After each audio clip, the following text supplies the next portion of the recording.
Good evening. Good evening. Thanks for your talk. Do you really believe that 100% or roughly most all human beings have the capacity to lose faith? Along the lines of there's plenty of human beings who can't add 1 and 1 to 2. I mean, lots of them can, but really, what percentage of people do you think have the capacity to really question their faith and move away from faith? I can't say how many. I mean, I just feel that there's an awful lot more could than do, and that's enough for me. That's enough to inspire me to have a go. I don't want to claim that everybody would. I mean, I saw yesterday or day before a film of a woman on YouTube who was holding forth. I think she's some kind of an actress, and she wanted to say, "Do dogs have brains?" And her argument was, well, they can't talk. And then she said, well, I guess they can walk, but only because we tell them how to. And then she said, well, I guess I guess dogs are God's creatures. I love you, Jesus. There are people like that who they have the vote. Okay. But I do think that an awful lot more people are convertible, including, by the way, a large number of members of Congress. It cannot be true. There are 535 members of the US Congress.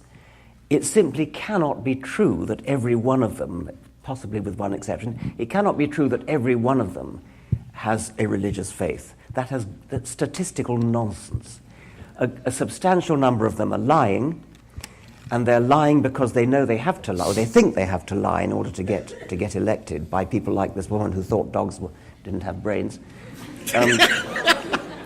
But the number of people in the United States, polls suggest the number of people who lack religious faith is now about 22%. That's a very substantial number. And it's time politicians realize that. Okay, next question, please. And again, I just want to state that just please ask your question. When religious people stand on the book of their religion and atheists can stand on science as their platform, how do you bring people from religion and their book to the scientific platform and have them understand that view rather than always arguing their point by giving you scripture? I think the question is, would it be a better way to just promote science rather than be negative? Is that the point?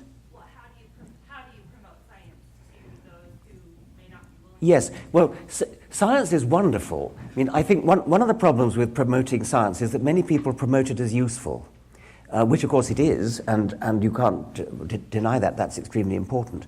But it's also wonderful, and it's sort of the Carl Sagan approach to promoting science, as opposed to what I call the non-stick frying pan approach.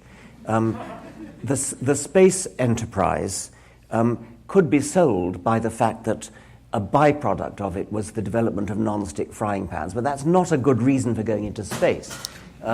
A good reason for going into space is something more poetic than that. It's more the Carl Sagan. The usefulness of science is part of it, but inspire people with the poetry of science. Science is the poetry of reality, and I think another problem with teaching science is that it's often taught as if you can't do science unless you actually are going to practice it in the lab.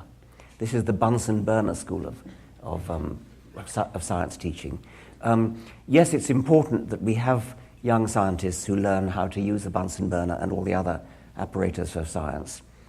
But just as you can appreciate music without playing an instrument, you don't actually have to do 5-finger exercises on the piano. You don't have to actually play the violin or something in order to appreciate and enjoy music and even be expert in music. So science can be taught in a non-practical way. Okay. Question, please. Thank you for your talk. There's quite a few of my fellow students here tonight from Lewis and Clark Law School that are part of the Secular Legal Society. In your experience working with other people, what can we do as future lawyers to help the secular movement? Well, you could be honest.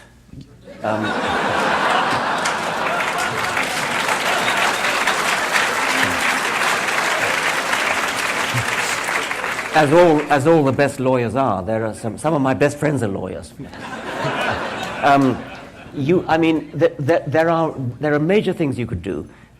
You could fight against the tax exemption, the automatic tax exemption of religious organizations.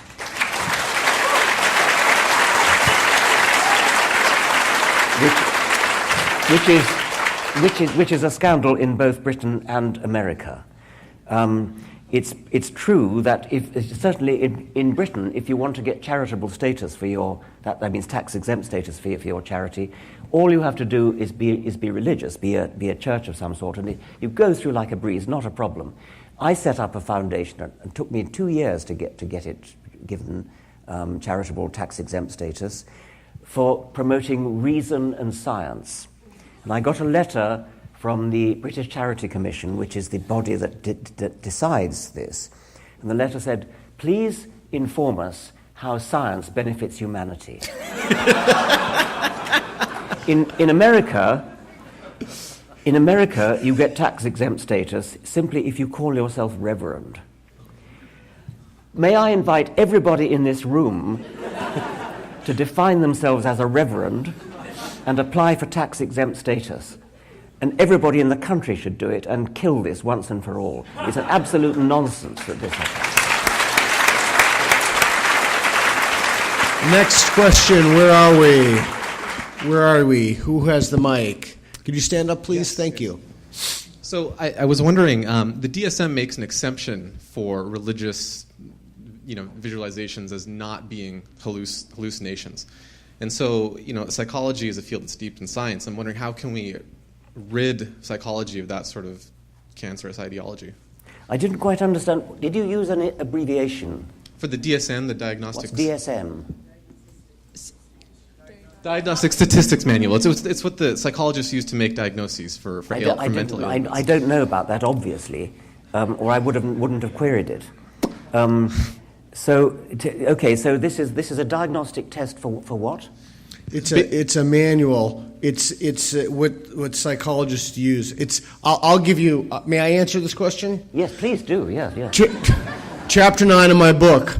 It's right there. A manual for creating atheists. We must remove the exemption for if somebody is suffering from a delusion and they happen to share that with other people and they put this moniker, this tag on it called religion, they're granted an exception. And so in my book, I detail exactly how we can. That's the number one thing that we can do to help to fight the faith virus. Next question. Could you please stand up? You talk about promoting science versus denigrating religion, which I understand is probably a more useful tact. But given religion's moral transgressions, shouldn't we be taking a stronger arm against religious activities versus more, so science is good, pointing out, wouldn't it be more beneficial to point out how religion is bad, is hurtful? I suppose you should take a strong stand where religion actively interferes with other people's lives. You probably shouldn't go in and interfere with people's right to be religious. But I should have thought you'd be right to go in and to stop people interfering in other people's lives. So if a religion, well, the example of the Florida school that I told you about, where a religious parent actually interfered in the education of other children, that's something we should fight intensely. I would like to see more consciousness of the rights of children, not to be indoctrinated, not to be manipulated just because their parents happen to belong to a certain religion. I I don't think I want to have sort of police swooping in to, seize children and take them away from their parents. But I do think it would be nice if we all had our consciousness raised about, and the consciousness raising is a feminist slogan, which is very, the feminists did brilliant consciousness raising. So that without anything dictatorial, they made us realize when we use sexist language, for example. We should realize when we use religionist language, when we, for example, label children with the religion of their parents. It should be not a criminal offense to call a 4-year-old child a Catholic child, but it should be something that makes everybody wince when they hear.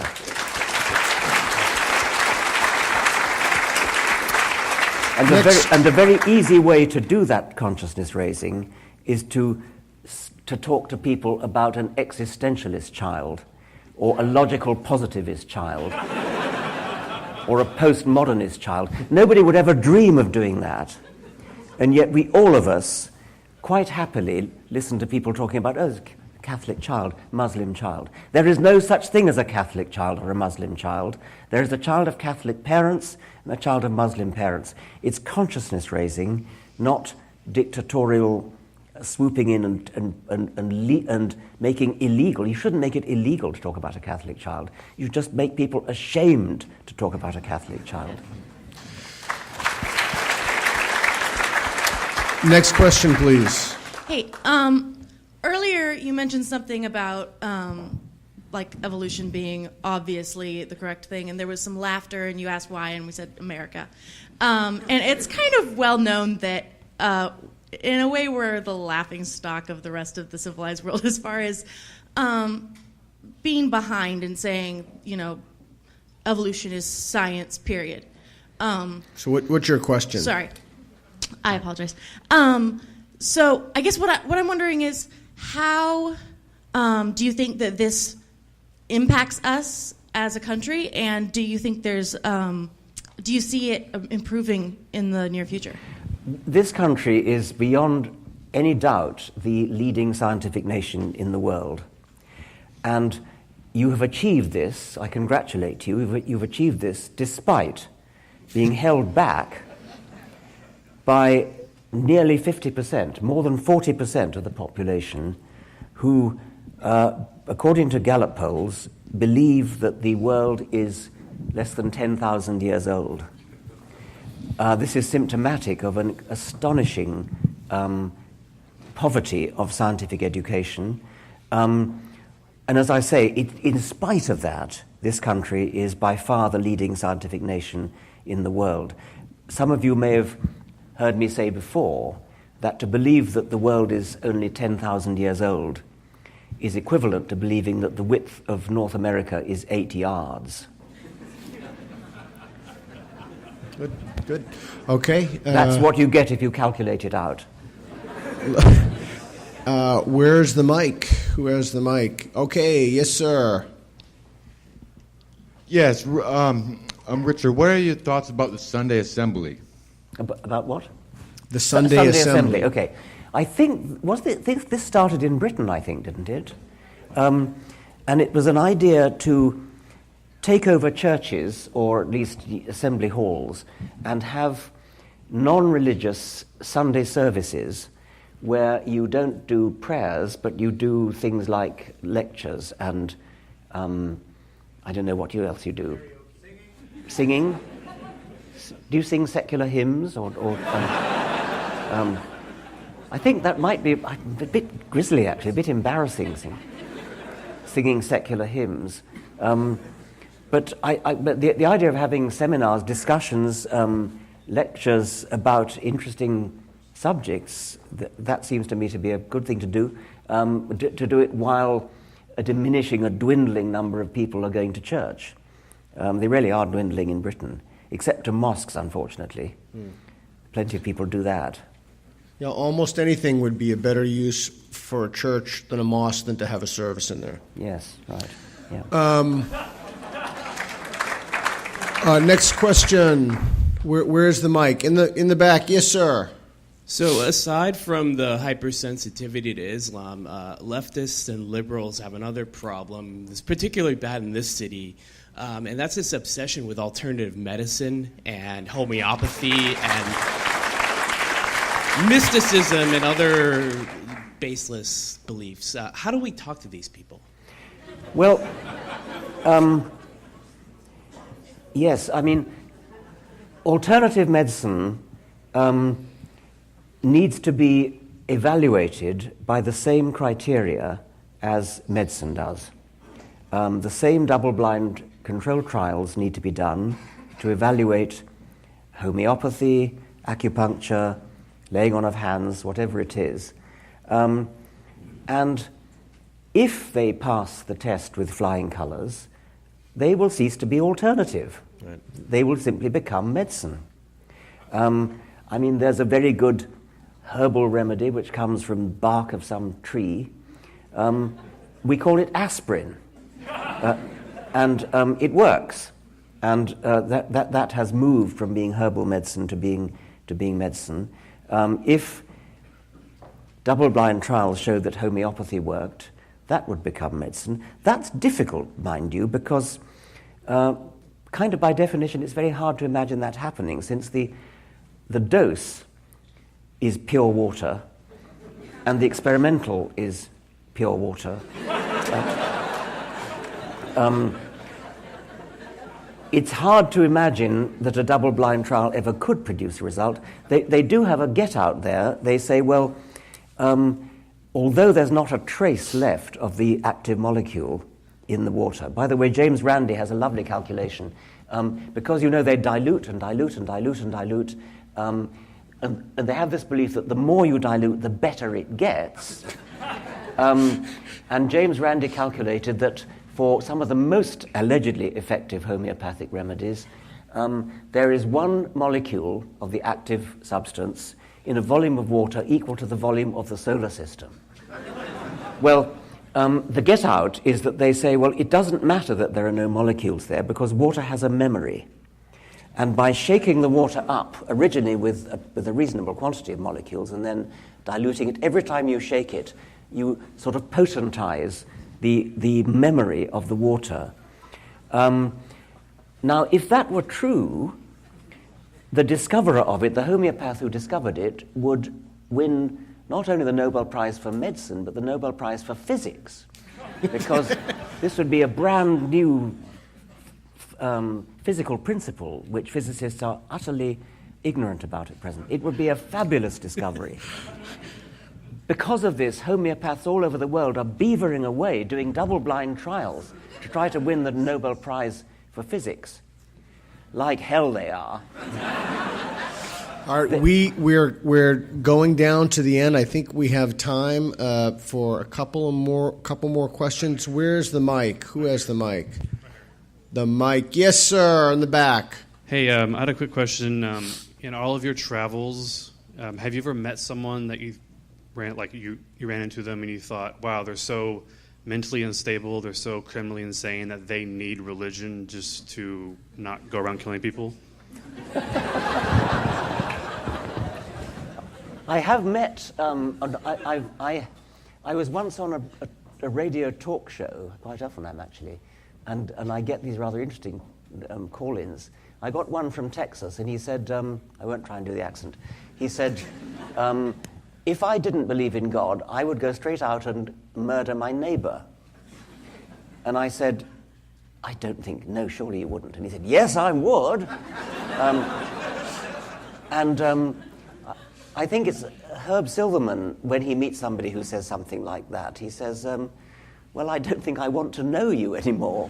If the only thing that's stopping you killing, stealing, raping is your belief in that God will punish you, you're just not the kind of person I want to know.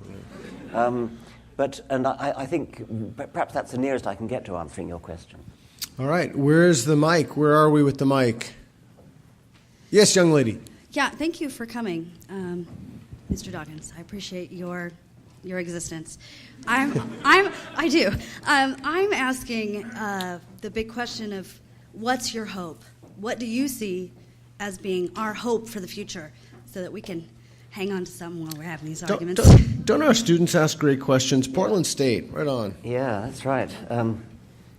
Well, I suppose I hope for a world which is in which everybody is rational and believes things only when there is evidence in favor of them, and does not believe things because of tradition, authority, scripture, revelation, but only because of evidence. And quite a lot of people are already in that position, and they're increasing, and I think I want to live in a world where everybody is like that. It's more of a hope than an expectation at present, but I think things are moving in the right direction, and let's all try and make it happen. Excellent. Last one. We have time for one more. Yes, sir. Thank you. As someone who reasons so strongly, I'm curious, why do you feel so strongly or seem to feel so strongly about Wilson's turn on inclusive fitness? Oh, gosh. Do you want that at the very last? I was just going to, the moment he said that, I said, wow, I was saying, wow, we have time for one more after that. I mean, I can do it, but it takes 10 minutes. I mean, I don't think it's sensible to try to this is a fairly esoteric biological question, which I'm very interested in.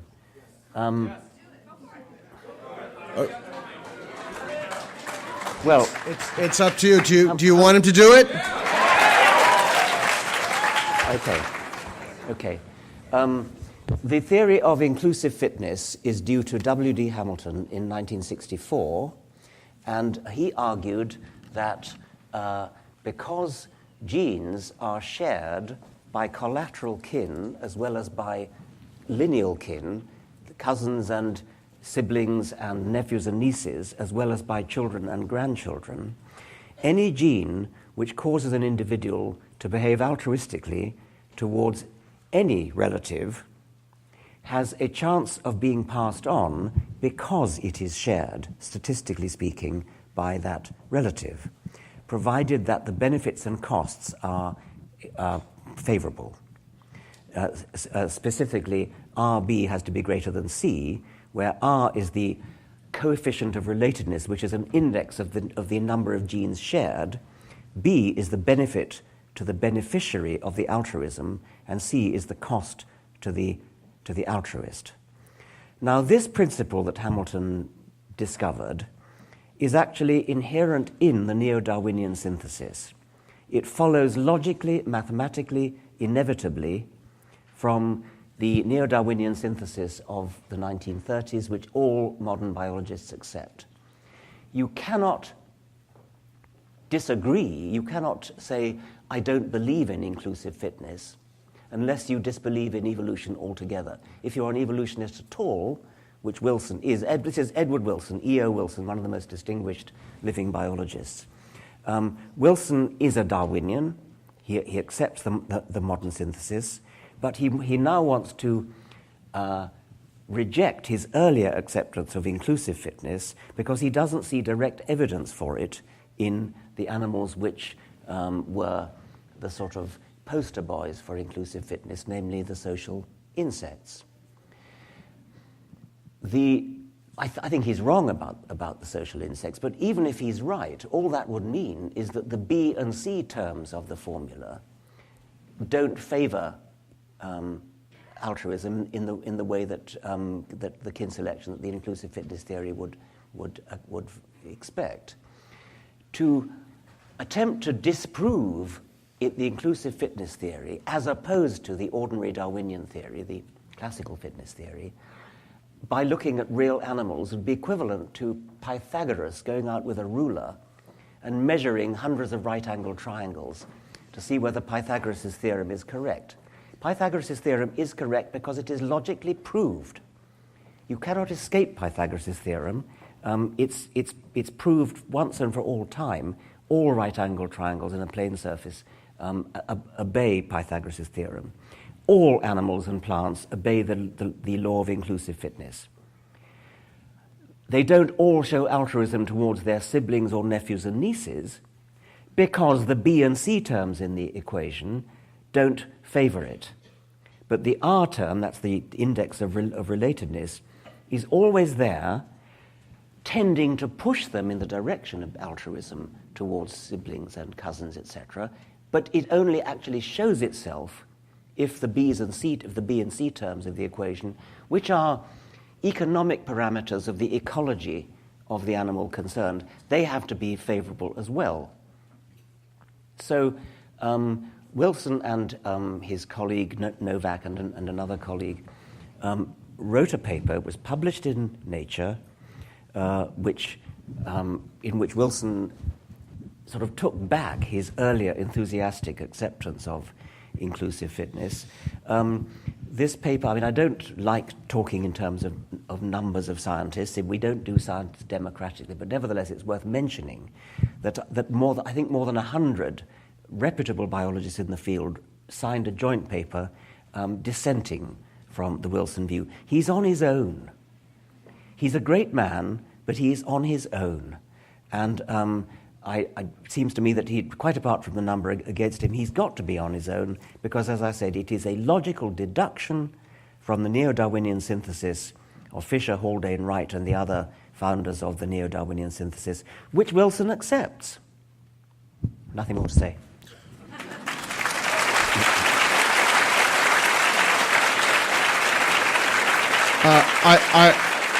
I would like to thank you so much for coming and speaking with us and sharing your evening with us. We profoundly appreciate it. Ladies and gentlemen, Richard Dawkins.